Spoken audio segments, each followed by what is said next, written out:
سلام، من آیدام و به اولین قسمت آیدان پلاگ خوش آمدید. خب، اول یه بک‌گراند خیلی کوچولو از خودم بدم و اینکه بریم سر اصل مطلب که اصلا چرا من این پادکست رو دارم شروع میکنم و اصلا چی دارم برای ارائه.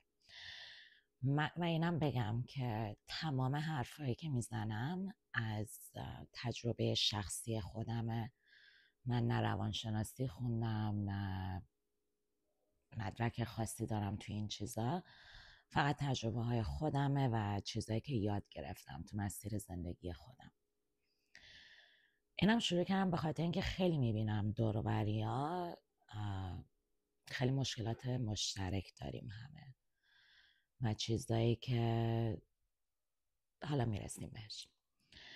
من آیدام، متولد مهر 62، از 13 سالگی مهاجرت کردیم با خانواده و به کانادا اومدیم.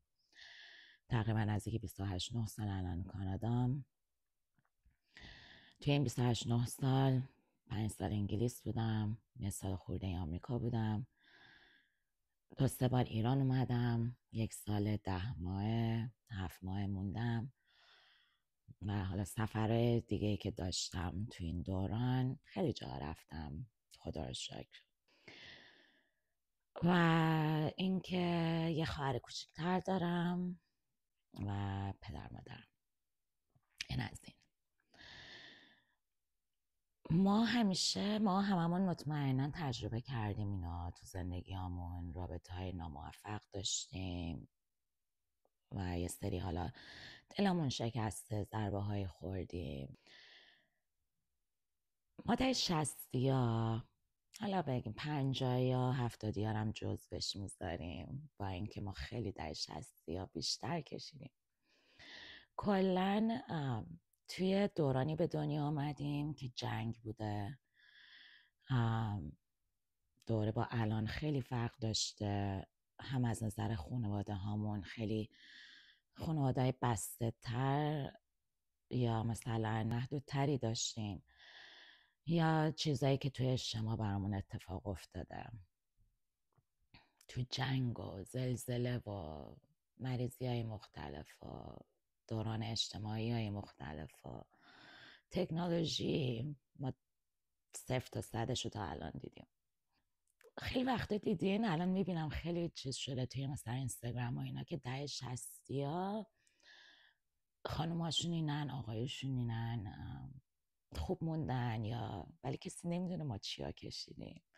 این خوب موندنه به خاطر این نیستش که حالا یه چیزیمون فرق میکنه، ما فقط تو شرایطی بزرگ شدیم که یاد گرفتیم که یه ذره پوست کلفتر باشیم،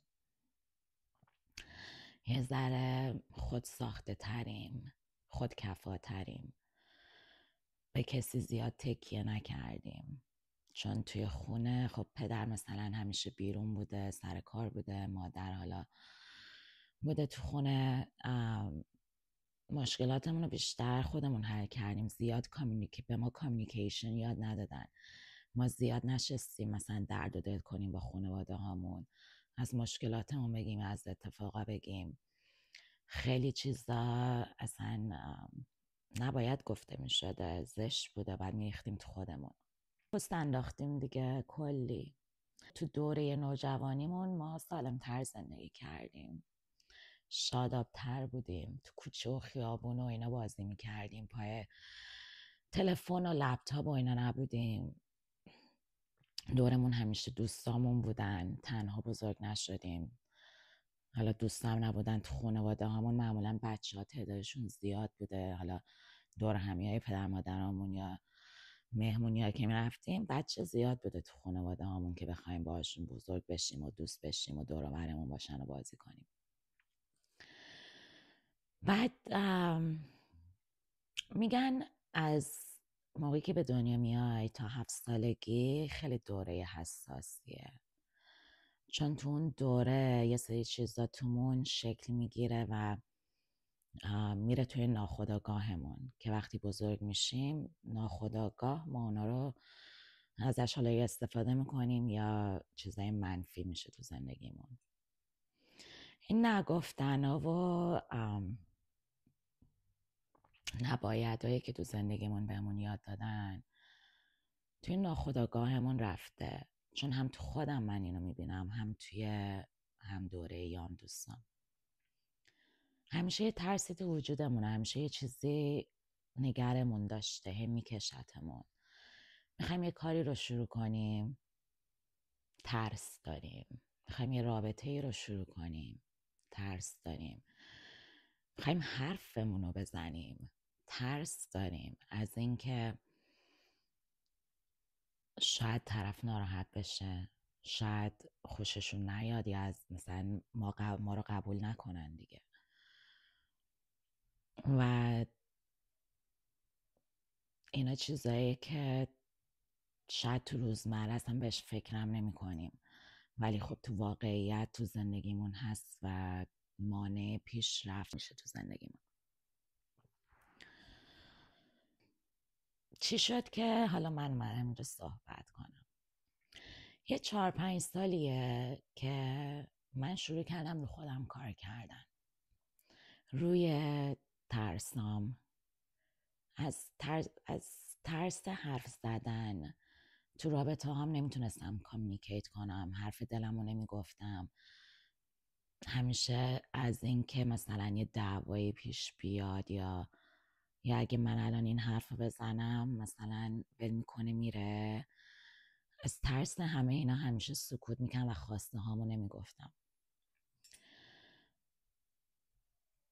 یه دیگه شروع کردم، دیگه رفتم توی اینکه خودم رو بشناسم، مشکلاتم و بتونم روشون کار کنم و بهتر بشم برای آرامش خودم، برای بهتر شدن خودم.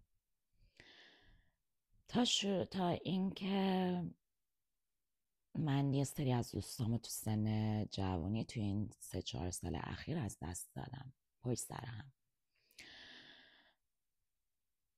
دیدین وقتی یکی میمیره، وقتی خاک سپاری میرین یا تو اون دوره مثلا تا 7 روز و 7 و اینا، یه حس خاصی تون ایجاد میشه، یه حسی که دنیا رو خیلی بیارزش میبینین، یه حسی که خیلی چیزایی که براتون مثلا مهم بوده تو ذهنتون میگین مثلا اونو ارزششو نداشته، دنیا 2 روزه، مثلا زندگی کنین. ولی متاسفانه بعد از یه مدت اون حس از بین میره و دوباره برمیگردین به روتین زندگی هر روزمون. من میگم متاسفانه چون یه سری رو خیلی پشت سر هم و نزدیک به هم، تایمای نزدیک به هم از دست دادم، این حسه یه جوی رو موند، این حسی که بیخیال شو، حالا فلانی یه چیزی گفت ولش کن، حالا فلانی یه کاری رو کرد بیخیال شو، دنیا ارزش نداره، چیزای مثبت طرف رو نگاه کن. یا این اتفاق افتاد کاریش نمیتونم بکنم دیگه، الان چیکار کنم؟ برای بعدنش چیکار کنم؟ دارم سعی میکنم که تو گذشته دیگه زندگی نکنم. این جرنی خودشناسی من ادامه داشت تا پارسال یه اتفاقی افتاد تو زندگیم که من نامزد کردم و نامزدیمو به هم زدم به خاطر اینکه خیانتی بود. روزی که نامزدیمون مهمونیش بود تا روزی که من به هم زدم شاید 1.5 ماه 2 ماه گذشت ازش. من همیشه توی رابطه هایی که بودم توی 10-15 سال اخیر هیچ کدوم توی کانادا نبوده. انگلیس، آمریکا، اینایی که گفتم به خاطر رابطه رفته بودم و چون اینجا نبوده توی خونه و زندگیم و توی روزمرم نبود، خیلی راحت تر میتونستم باهاش کنار بیام.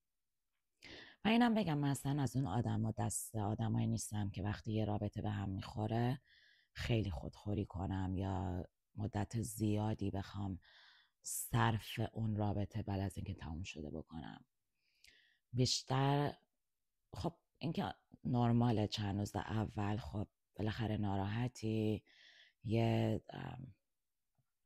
دوره خاص عزاداری به قول معروف داره خودش دیگه، بالاخره یه کسی رو از دست دادی، یه رابطه ای رو از دست دادی که براش زحمت کشیدی.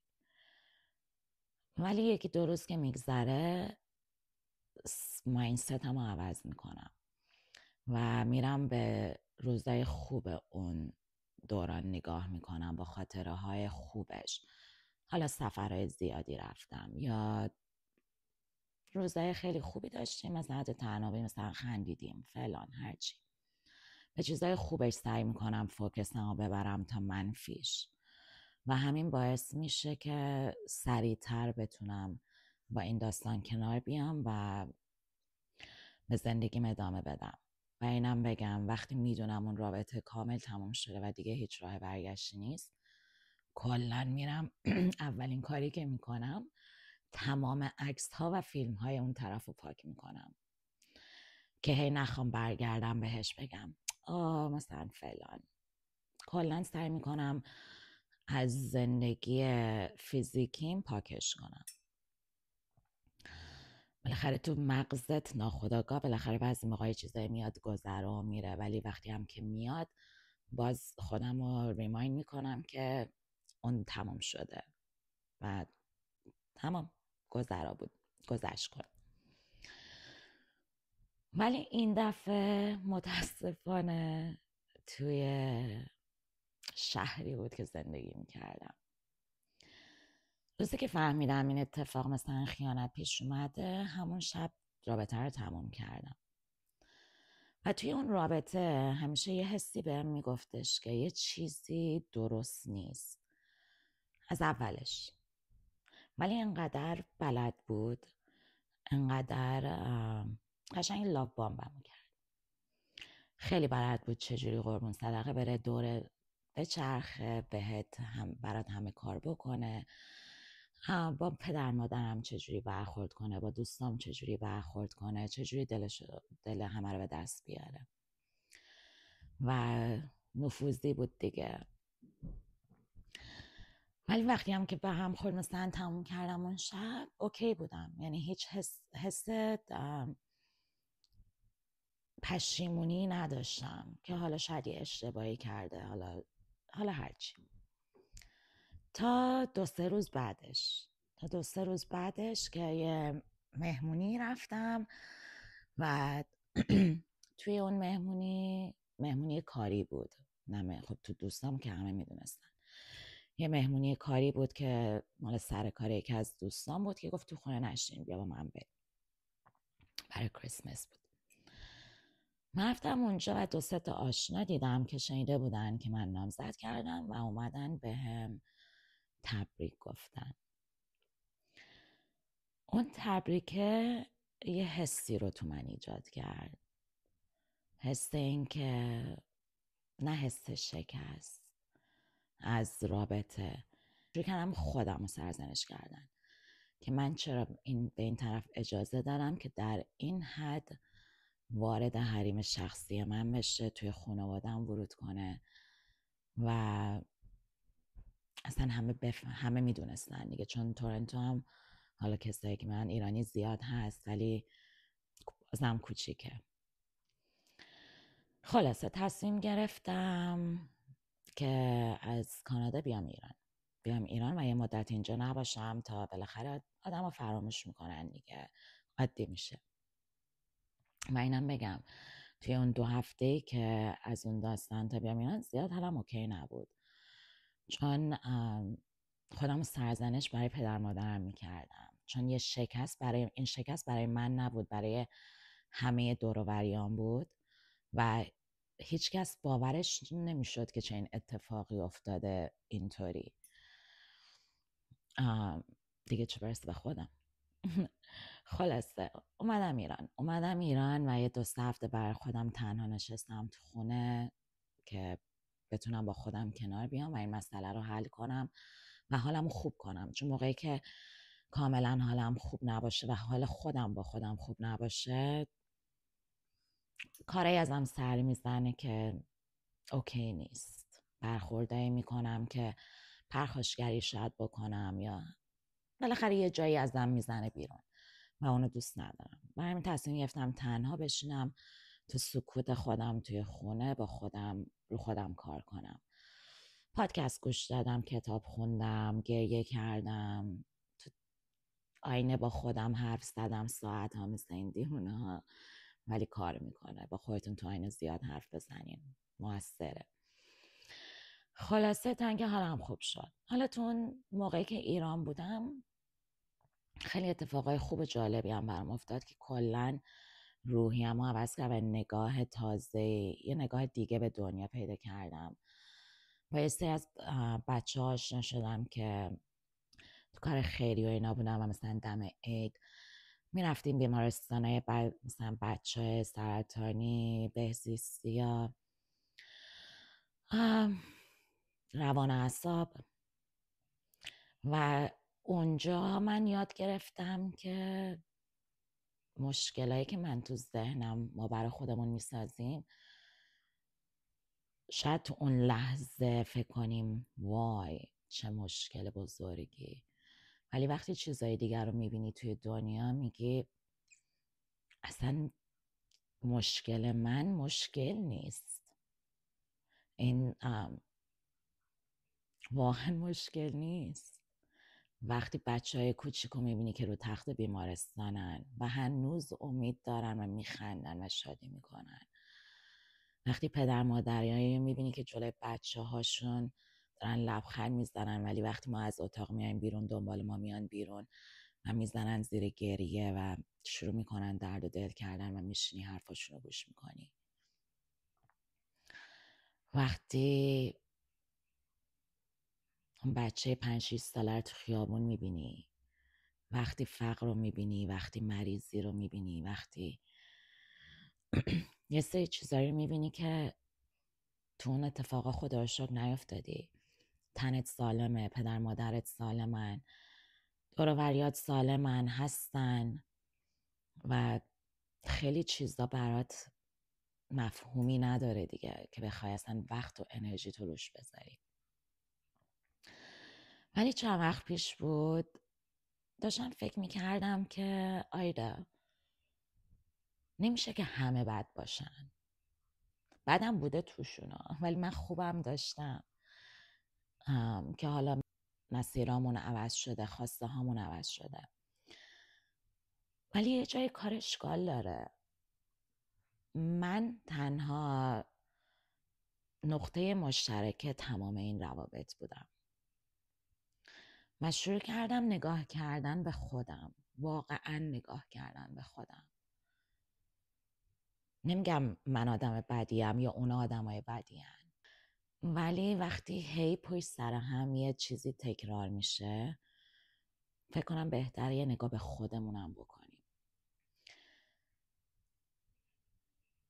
اینی که داشتم گفتم ما کامیونیکیشنمون بده، من فکر میکردم یاد گرفتم، ولی باز نگاه کردم و دیدم باز من درست چرا یه ذره بهتر شدم ولی باز درست کامیونیکیت نکردم، باز درست حرفمو نزدم، باز درست خط قرمزمو روشن نکردم برای طرف، باز از خودم زدم برای اینکه مثلا طرفم خوشحال باشه، باز سرویس دادم برای اینکه طرفم احساس خوبی داشته باشه، ولی تمام اونا داشت باز از خودم میگذشتم، از آرامشم، از خواسته هام، از همه چی میگذشتم برای یه شخص دیگه که اصلا شاید لیاقتشو نداره اون شخص. و شروع کردم دوباره رو خودم کار کردن و اینجا تمام میکنم این داستانو. این فقط یه اینتروداکشن بود که من یه ذره بهتر بشناسین و اینکه اپیزود بعدی میریم ببینیم که من چی یاد گرفتم وقتی اون دوربین رو برگردوندم رو خودم و شروع کردم به خودم نگاه کردن. براتون بهترین ها رو آرزو میکنم و امیدوارم به زودی ببینمتون. خداحافظ.